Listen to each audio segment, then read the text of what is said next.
On détruit le système coopératif. C'était un art de vivre.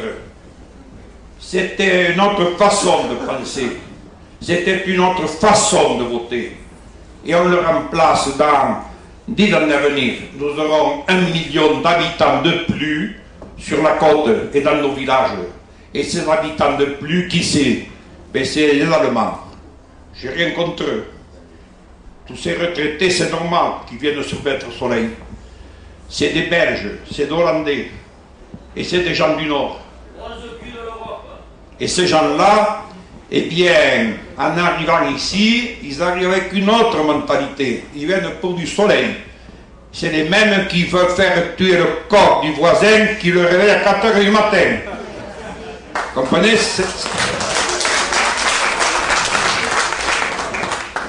Alors il faut qu'ils sachent, tous ces gens-là, que l'Occitanie a été toujours une terre qui a été envahie.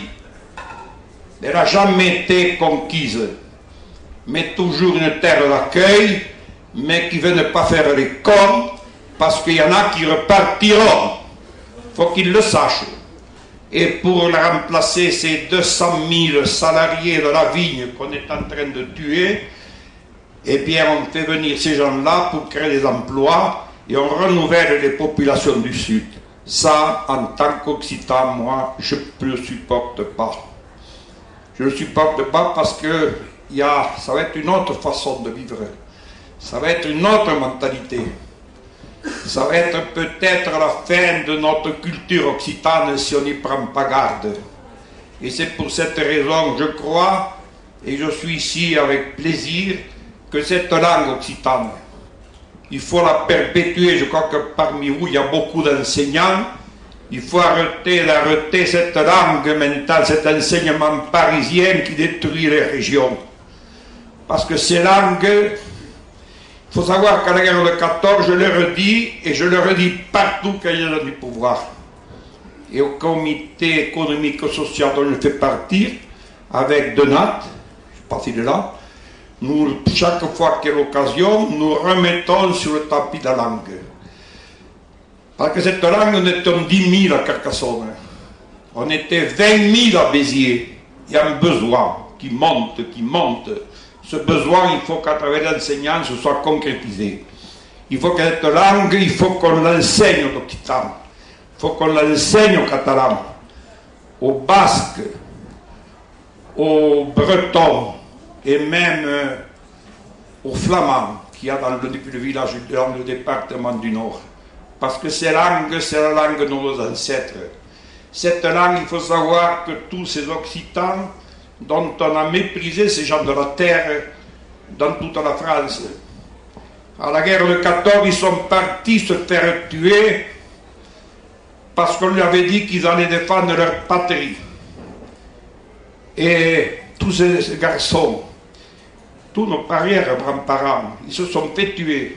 Dans des tranchées, ils parlent en breton, ils parlent en catalan, ils parlent en occitan, ils parlent en corse. Ils se sont fait tuer pour défendre la patrie. Et maintenant que ce centralisme parisien vienne dire aux enseignants et au peuple occitan, à ces peuples de France, que de leur enseigner la langue de leurs ancêtres, de ceux qui se sont fait tuer, pour que l'on reste français, on va balkaniser la France. Eh bien, ce sont des raisonnements voyous.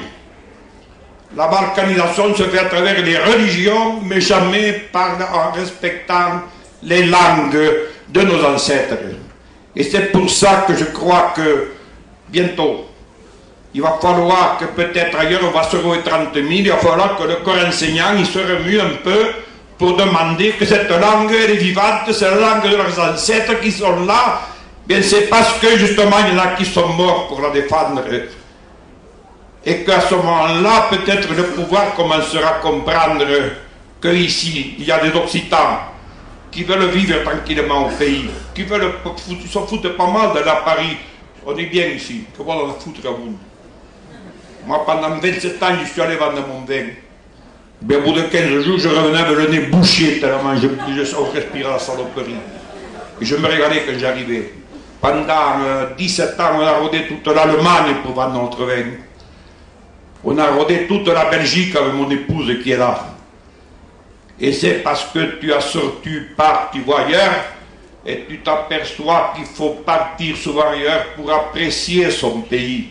Et son pays, pour ceux qui ne partaient pas, ou si vous partez avec des compagnies de tourisme à bas prix, qui vont exploiter les travailleurs de notre région, sachez bien qu'ici, on veut vivre dignement, et vivre peut-être du fruit de notre travail, parce qu'en travaillant ici, on est bien, et que je ne vois pas pourquoi on nous enverrait ailleurs et on nous exploiterait au profit des grandes multinationales. C'est inadmissible, il ne faut pas l'accepter, et nous sommes dans une société, attention, ceux qui ne se battront pas disparaîtront, mais on admire toujours ceux qui se battent.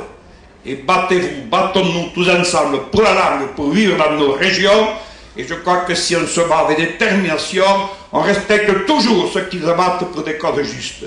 Voilà ce que j'avais à vous dire.